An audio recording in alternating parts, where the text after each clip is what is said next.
Where great cigars meet great conversations. This is Poppa P's Podcast. Well, hello and welcome to Poppa P's Podcast.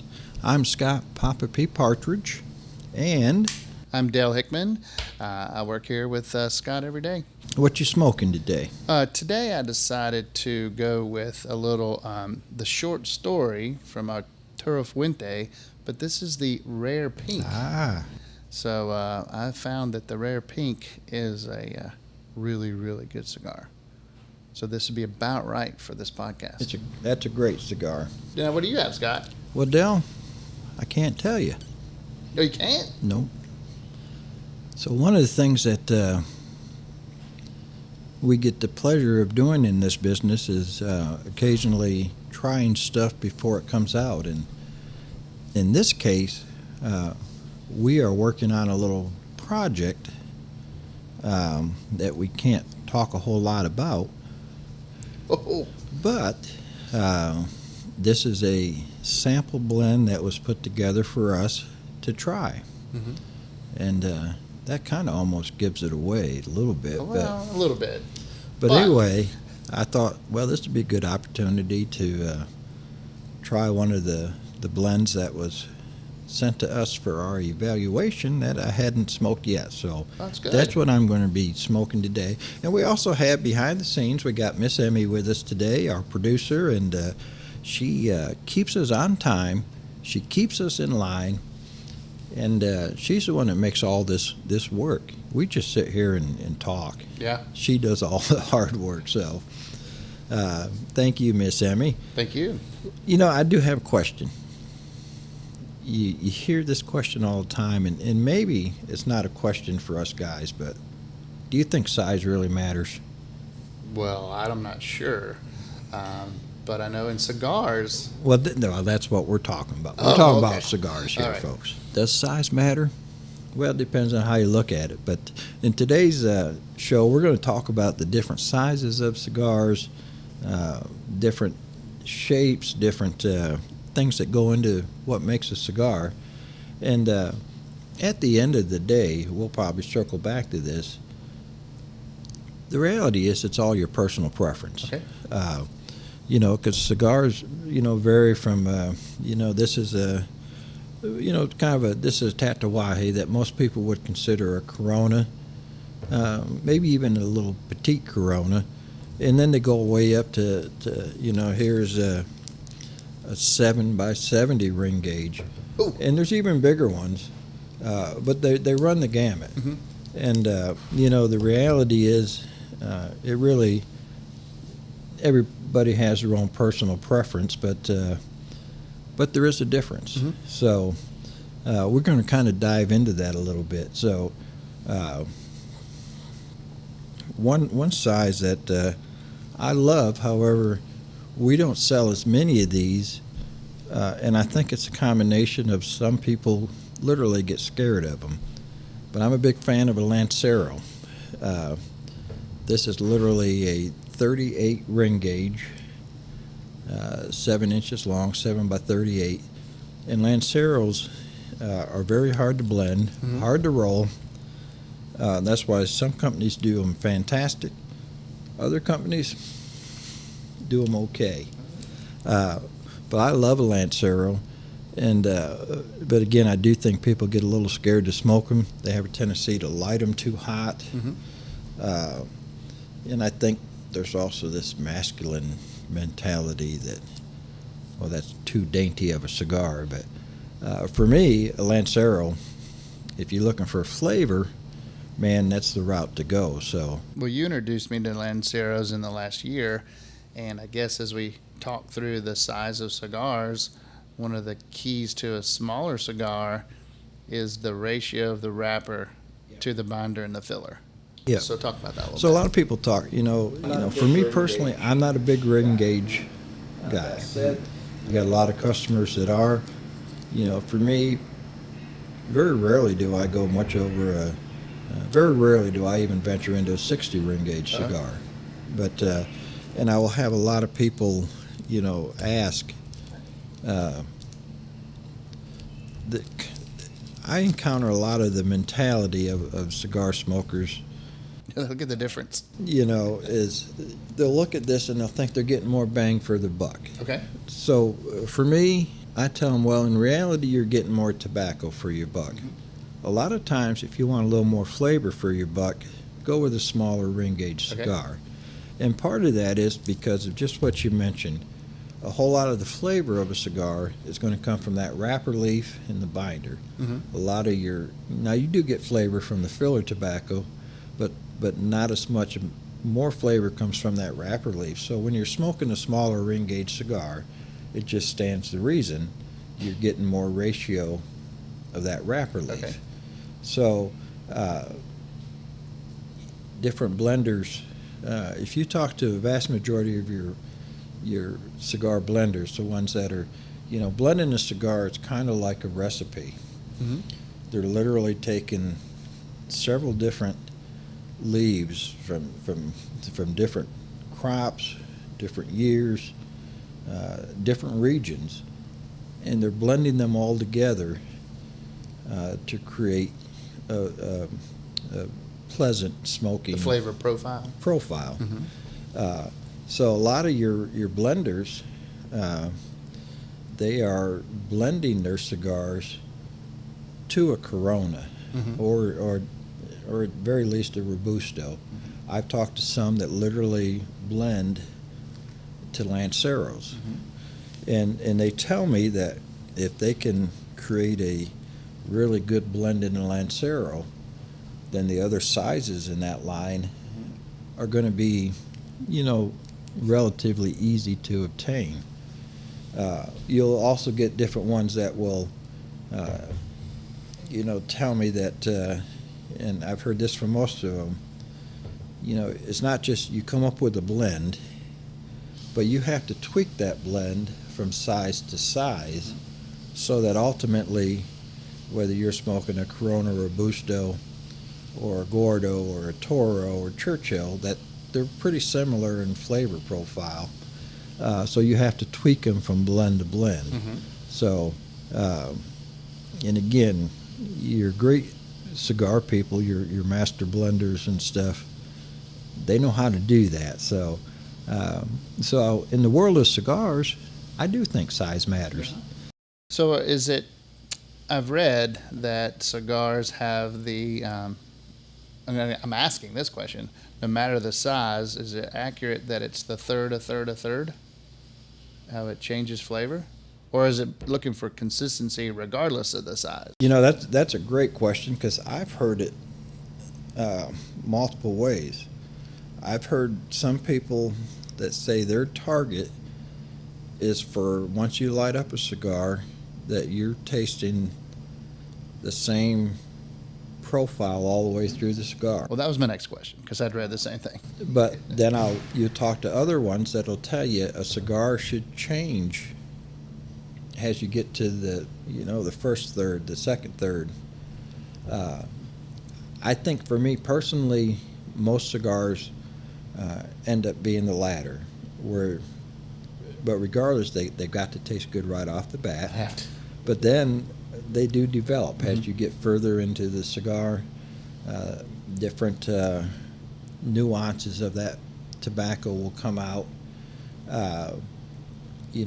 Definitely once you get in the final third, it most likely is going to be a little different than when you first lit it up. But you're pulling the oil. Yep. And the smoke itself is changing it mm-hmm. through as you draw. Yep. Okay. And a lot of that, like this Oliva V185th I pulled out just because it's a unique shape to how Pyramid. It's done. So there's several cigars. Some people refer to them like this Le Bijou has a pyramid. Some people refer to them as a torpedo. And what's the Bellicoso also? The reality is Bellicoso. The reality is all of them that fit into this type of thing, which means it's not just your typical one size all the way through. They all fall into what's referred to as a perfecto. Okay. And that can run the gamut of, that's a perfecto, kind of tapered on both ends. This Nasty Fritas from Drew Estate. Very unique, very thin at the top, goes down. That would also be referred to as a perfecto. And my short story here, the It's rare a pink is perfecto. perfecto. Yep. Like this particular cigar, it just stands to reason that's going to taste different as you smoke through that cigar. And again, it all really, in the end of the day, it's a personal preference. Sometimes it has, some people make that decision on what size cigar they want to smoke based on how much time they've got to sit down and smoke one. Sure. Some people just like bigger ring gauge cigars. So time is a factor. Time is a factor. And as you learn about it, a lot of your cigars are designed for about an hour to an hour and a half. Yep. That's not going to be an hour. You know, for me, that's a 2-hour smoke. Or more. And for me personally, it's very rare, as much as I love cigars, that I would sit down for 2 hours With one cigar. with one cigar. Yeah.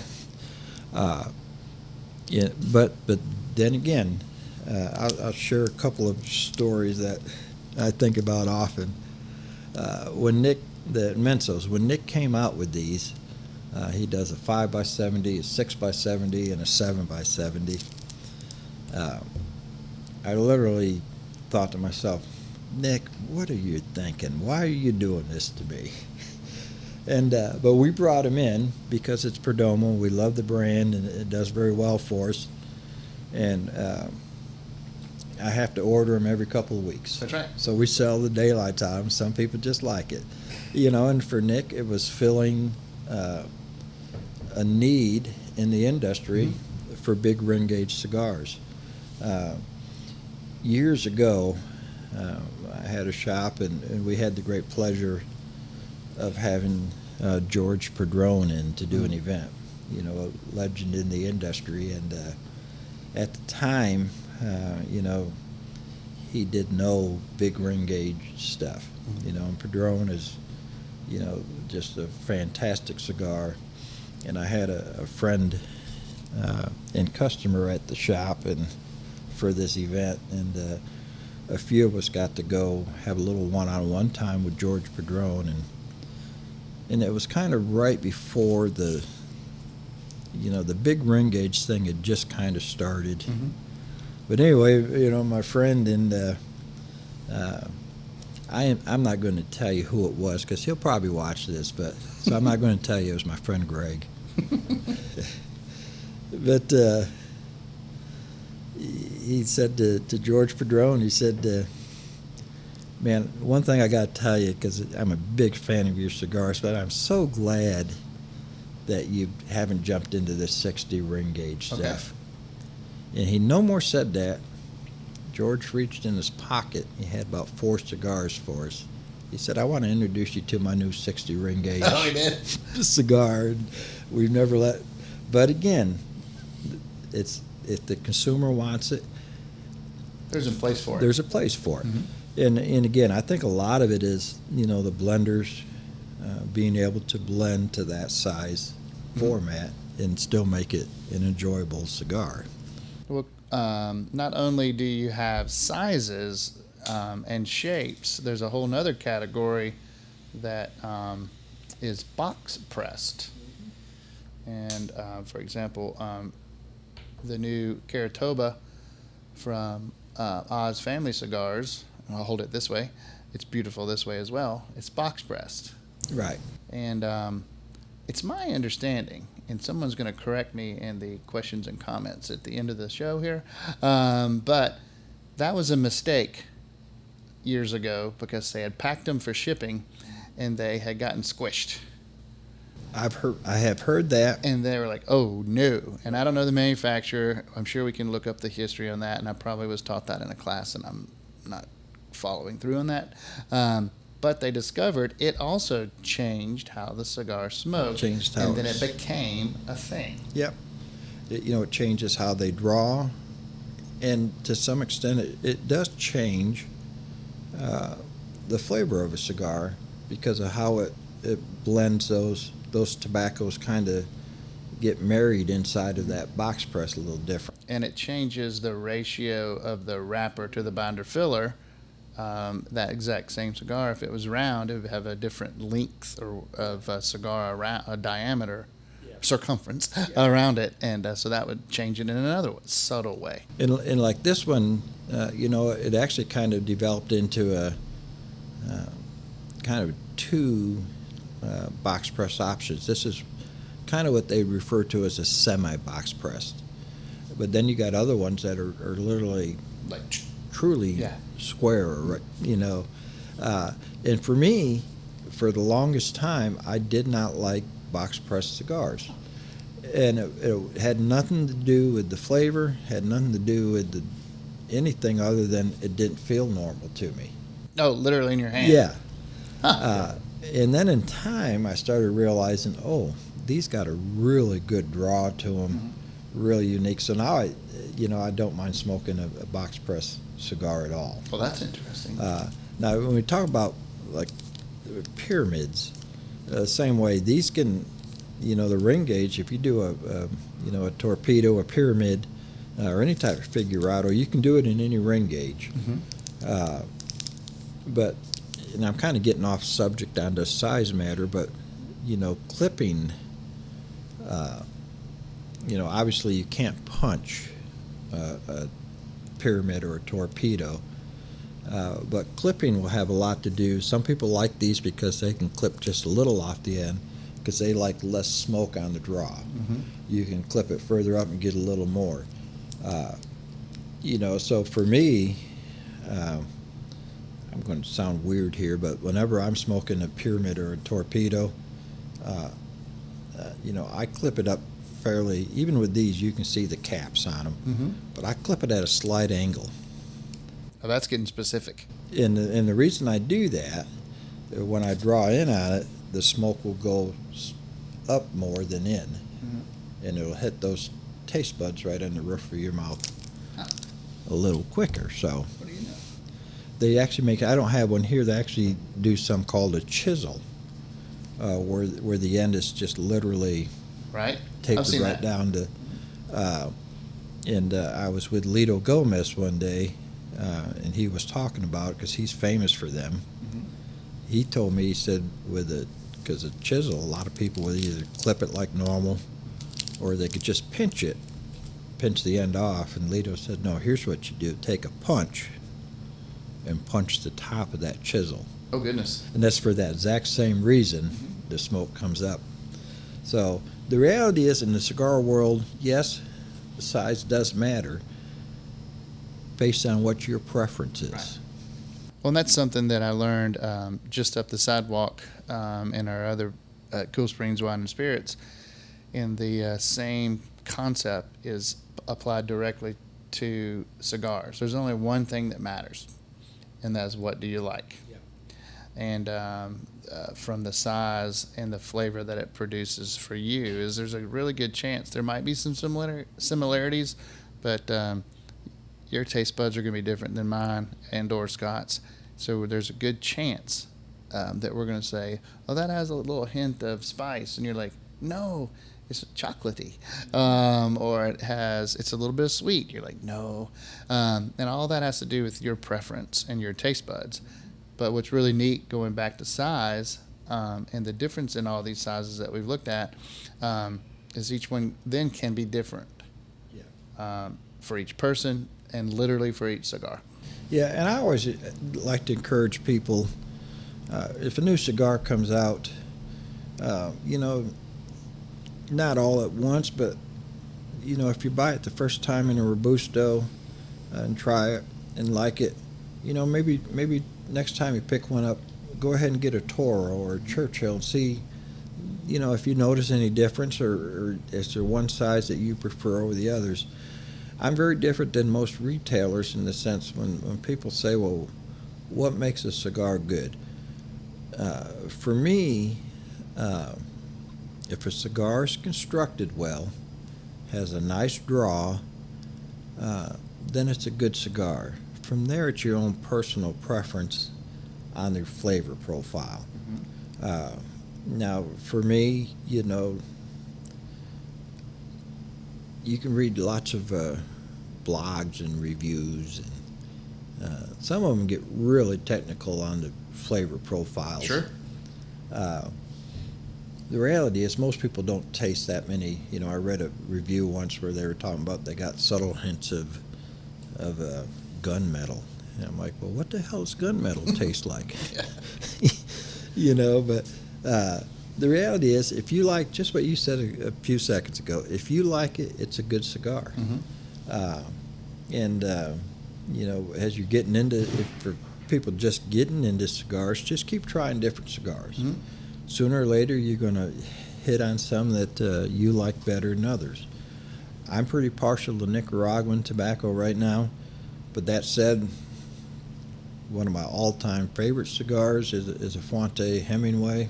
That's all Dominican. So, and again, try the different sizes and see what you like. Your good blenders, there's a Robusto version of the Caratoba. There's a 6x60. So try them both. Well, that's a question that pops into my mind. Is there a size or two that are the most popular? Yeah, I would say, hands down, at least here in our store, Robustos and Toros are still the most popular sizes. In fact, we have a lot of different brands and lines that we carry that, I don't want to say a lot, but there are certain things we carry now that we just carry them in a Robusto and a Toro. And that's because in time we learned for that particular cigar, those are the two sizes we sell more than all the other sizes. That said, there's a lot of people that like the 60 ring gauge, even 70 ring gauge. I mean, they literally have them bigger than 7x70s out there now. I don't understand it, but we have it for you. But if you like them, more power to you. So as we're kind of wrapping up, does size matter? Some manufacturers, and I think I'm close on this, they may call it by a number, or have a fun, awesome name for it, or have a name like Epicure. And some of that goes back to their Cuban heritage. Yeah, that's actually a great point, and I'm glad you brought that up. It can be confusing. Because somebody will come in and say, well, what size is a Robusto? And some people will think just by the name Robusto it's going to be great big. Well, there's no set rule on that. Robustos, we got cigars in there that are Robustos that are 5x50s, 5.5x50s. Something about 52, I know. Yeah. But then there's a petite Robusto. Yeah, there's no... which is about 4.5 inches. Yeah, there's no set rule, but kind of some of your common sizes, Corona, Robusto, Toro, Churchill, even within the Churchill line, or Churchill size, there's several different sizes of a Churchill. Now they're all typically a longer format. Like 7 inches, something like that. Your 6x60. Some companies just call them a 660. Some people call them a Gordo. Some people call them a Gordo Extra. Some companies call them their Gigante. So Okay. there's no set format, So that'd be interesting to line them up and Yeah. say these are all the same, but all 5 of these are called Yeah. something up different. Exactly. That'd be, Yeah. There's a show. Well, a part of a show. Well, that's fascinating. So we go from maybe 7.5, 7-inch, yeah, Lancero. That's what, a 40, 38. I think that's a third. I think that particular one is a 38 ring gauge. To then this is 70. That's 70. Ring gauge, and then this one we should. That's a 6x60. 6x60. Yeah. So. And I don't even know what, like the Nasty Fritas, I think they gauged the ring gauge by the biggest part of it. Oh, really? Yeah. So. Well, I think it's about time to tell people where they can find all this? They can find all of this right here at Poppa P Smoke Shop and Lounge. We're at 1935 Mallory Lane in beautiful Franklin, Tennessee. And hey, we're just 2 doors down, conveniently, from Cool Springs Wines and Spirits. So we'd love to have you stop in if you're passing through the area or you haven't found us yet. Come on in, have a cigar, have a drink with us, and you can also find us on Facebook, Poppa P Smoke Shop and Lounge, Instagram, of course, our YouTube. If you're watching this, you've discovered our YouTube channel. That's correct. Where all of our podcasts are located, and if you want to email us, and we encourage you, as always, to do that. Give us your thoughts, your ideas, your questions. You got something bad to say about us, go ahead and email them. Sure. And you can do that at podcast@poppapeas.com. And you can find us on the World Wide Web at www.poppapeas.com. So on behalf of Dell and myself, Miss Emmy behind the scenes, we appreciate you watching, and we'll see you soon. All right. Thank you.